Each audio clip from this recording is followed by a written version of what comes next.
Vücudlar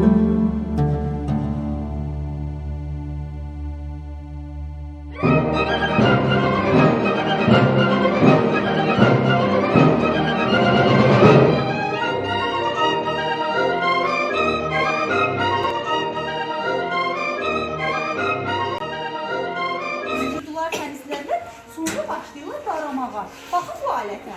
Adlanır dara.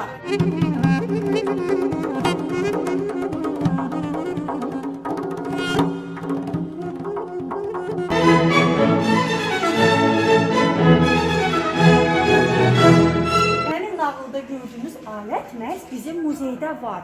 Adlanır cəhrə. Məsələn, yatmış gözə əlini həmin bu alətin iynəsinə vuraraq beləcə uzun bir dərin bir yuxuya qərq olur.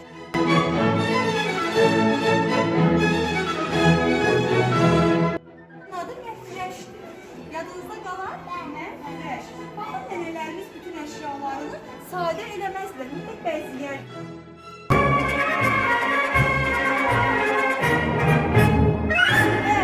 Və orta əsrlərdə uşaqlar mədrəsəyə gedəndə öz dəftərlərini, kitablarını salırdılar buna.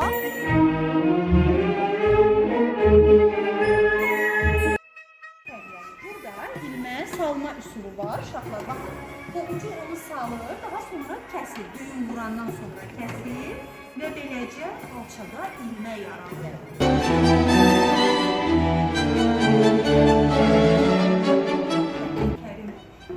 Qarabağlı, Şuşada anadan olmuşdur 1906-cı ildə. Bax, gördüyünüz bu möhtəşəm muzeyi ilk dəfə Lətif Kərimov yaratmışdır.